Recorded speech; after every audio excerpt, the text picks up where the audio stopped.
Meus amigos e meus irmãos, bom dia, boa tarde e boa noite. Nós temos um corpo e nós temos um espírito, e ambos devem estar saudáveis. O nosso corpo saudável na plenitude desse conceito de saudável, e o nosso espírito também na plenitude do que seja um espírito saudável. Um espírito saudável é, por definição, aquele espírito que guarda uma intimidade com Deus. Não se trata de uma pessoa apenas com uma espiritualidade, coisa que tanto os anjos quanto os demônios possuem. Não se trata só de espiritualidade, trata-se de uma vida espiritual, uma vida de relacionamento, uma vida de reciprocidade, uma vida de interdependência, uma vida de compromisso.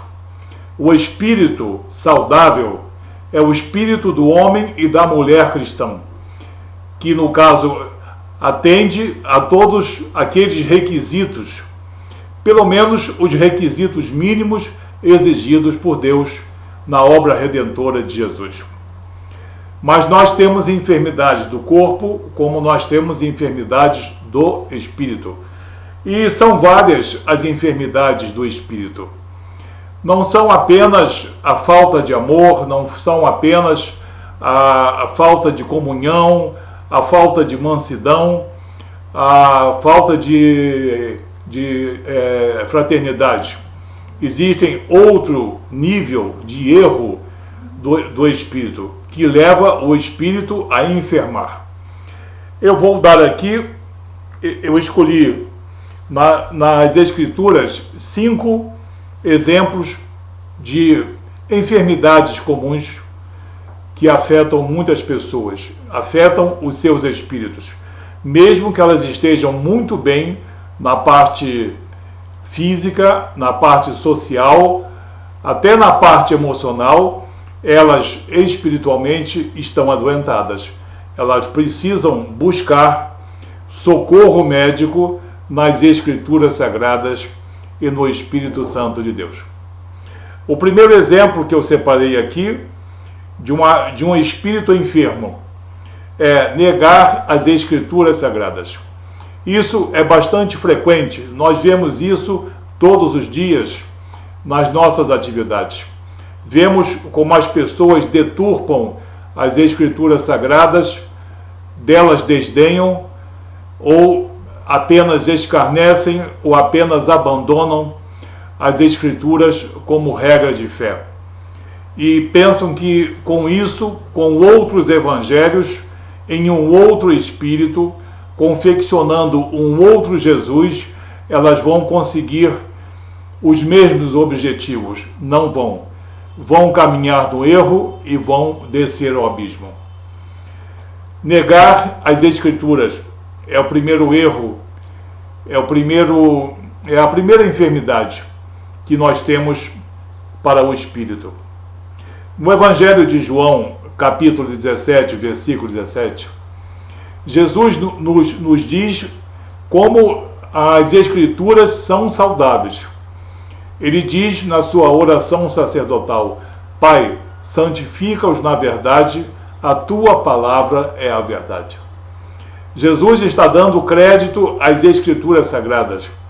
A tua palavra, o Logos, o conhecimento de todas as coisas, as revelações de Deus. O Logos, a tua palavra é a verdade.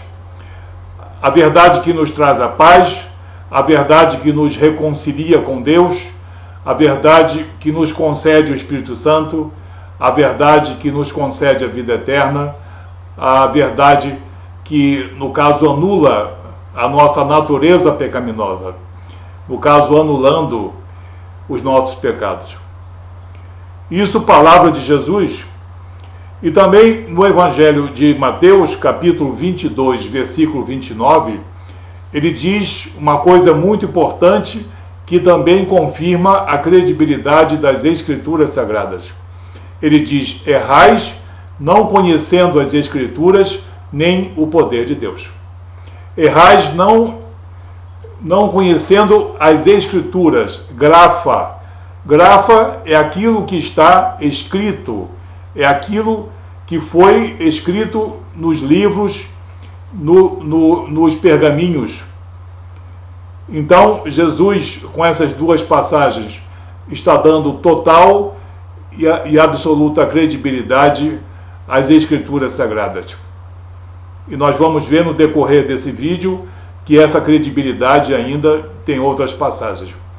Então, aquele que nega as Escrituras Sagradas, a sua credibilidade, o seu valor para a nossa vida cristã, está enfermo espiritualmente.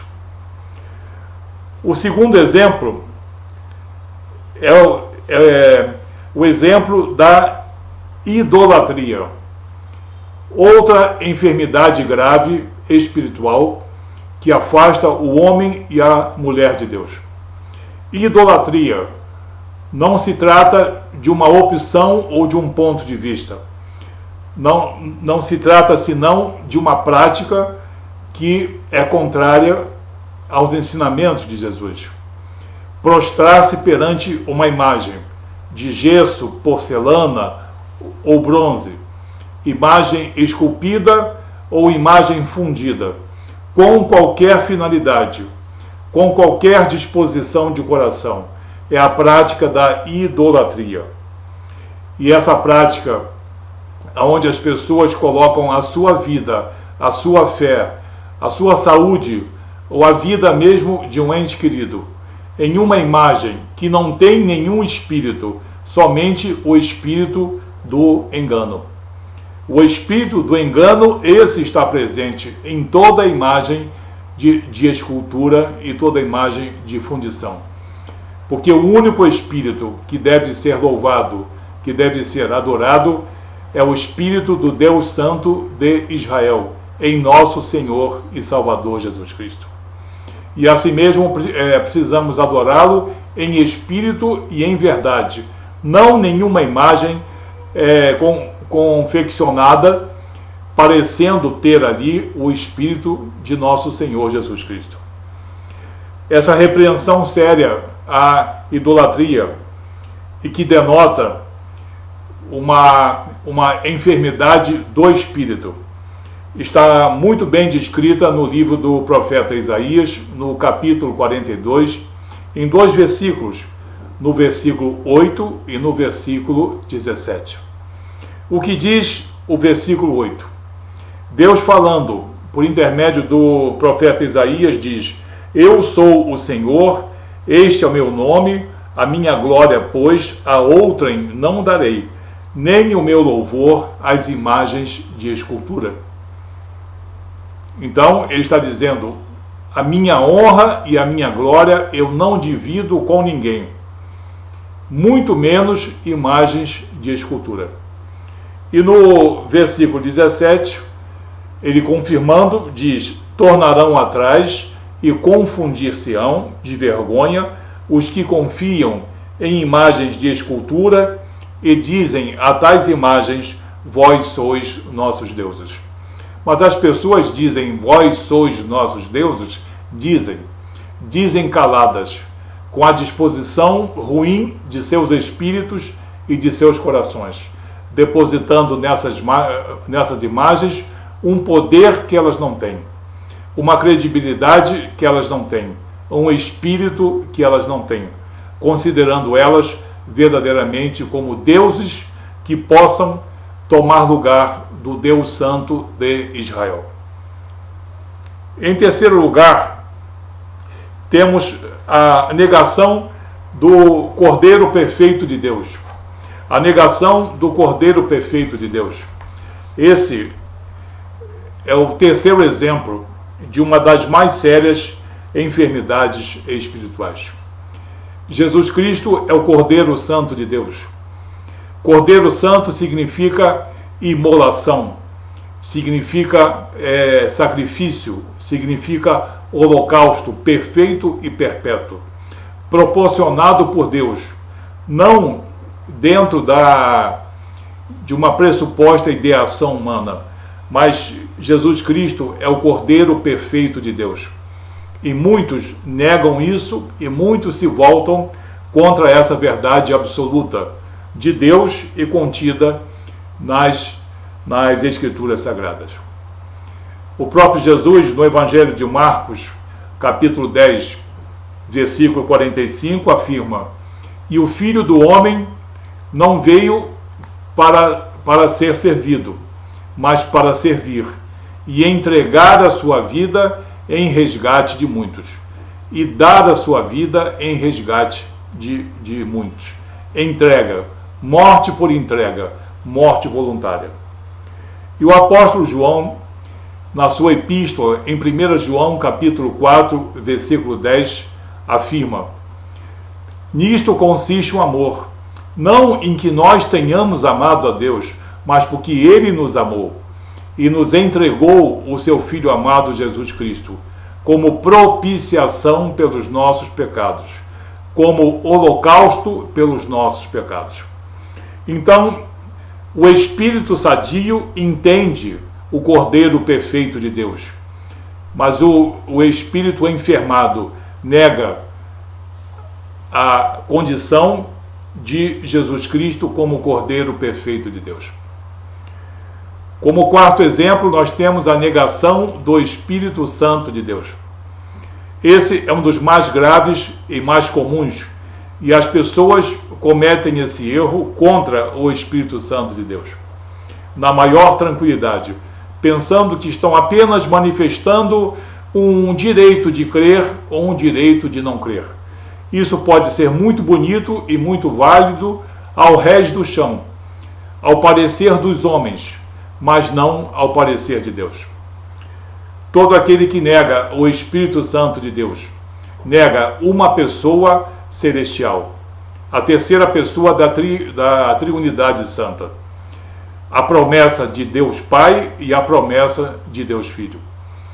Então, quem nega uma promessa de Deus Pai e uma promessa de Deus Filho está cometendo uma heresia e está enfermo espiritualmente. No Evangelho de João, capítulo 14, versículo 26, Jesus afirma: mas aquele Consolador, o Espírito Santo, que o Pai enviará em meu nome, o Pai enviará em meu nome, esse vos ensinará todas as coisas e vos fará lembrar de tudo quanto vos tenho dito. O Espírito Santo é o Espírito efetor, capacitador, fortalecedor, revelador de toda a verdade cristã, para as obras missionárias por todo o país e pelo mundo, e todas as igrejas cristãs nesse país e no mundo são fortalecidas, são mantidas pelo poder do Espírito Santo de Deus. No livro de Atos dos Apóstolos, capítulo 2, versículo 38, o apóstolo Pedro publicamente afirma: arrependei-vos e cada um de vós seja batizado em nome de nosso Senhor Jesus Cristo, para a remissão de vossos pecados, e recebereis o dom do Espírito Santo. Aquele que nega o que é dito pelo Filho de Deus, e aquele que nega a veracidade do apóstolo, a sua credibilidade, realmente, perante as Escrituras Sagradas e perante Deus, é um espírito enfermo. É um espírito que precisa buscar uma cura em uma verdadeira conversão no Espírito Santo e na palavra revelada nas Escrituras Sagradas. Como quinto e último lugar, negar as profecias, negar os profetas, não dar crédito às profecias. E isso é uma grande incoerência, porque as profecias, elas profetizaram sobre Jesus. Jesus é o cumprimento de todas as profecias. Jesus citou várias vezes os profetas. Jesus valorizou, deu credibilidade aos profetas. Uma das passagens está no Evangelho de Lucas, no capítulo 24, nos versículos 25 e nos versículos 44. No versículo 25, Jesus afirma aos discípulos no caminho de Emaús: e ele, Jesus, lhes disse: ó nécios e tardos de coração, para crer tudo o que os profetas disseram. O que Jesus disse? Vocês estão muito lentos e muito tardos para não compreenderem tudo que foi dito pelos profetas. Então, Jesus, no caso, repreende a quem não dá crédito às profecias. E no versículo 44 de Lucas 24, 44, Jesus diz a célebre frase: são estas as palavras que eu vos disse, estando ainda convosco, que convinha que se cumprisse tudo, não em parte, se cumprisse tudo, o que de mim está escrito na lei de Moisés, nos Salmos e nos profetas. Na lei de Moisés, nos profetas e nos Salmos. Com essas duas passagens, Jesus está dando total credibilidade e legitimidade aos profetas e às suas profecias. Então, está dando também crédito ao Antigo Testamento, aos Salmos, que tem um componente doutrinário muito forte para o Novo Testamento, embora seja do Antigo Testamento. Nós vemos assim, então, que um espírito pode ficar enfermo, e nós citamos apenas 5 exemplos. Nós citamos o exemplo dos espíritos humanos que negam as Escrituras Sagradas, os que praticam a idolatria, os que negam o Cordeiro Perfeito de Deus, os que negam as profecias, os que negam o Espírito Santo de Deus. Então nós temos aqui esses exemplos. Quem está enfermo, quem no caso está incluído em um desses 5 itens, ou nesses 5 itens, deve converter-se, deve abandonar as suas ideologias humanistas, que com frequência são em resumo a negação da vontade de Deus e a negação da obra redentora de nosso Senhor e Salvador Jesus Cristo. E somente uma verdadeira conversão pode conduzir o homem à palavra de Deus e à comunhão com o Espírito Santo de Deus por meio de nosso Senhor e Salvador Jesus Cristo. Não deixe o seu espírito enfermo. Procure ajuda. Procure uma igreja cristã, onde o Espírito Santo de Deus é honrado e aonde as Escrituras Sagradas são amadas e são respeitadas. Que Deus abençoe você, em nome de Jesus.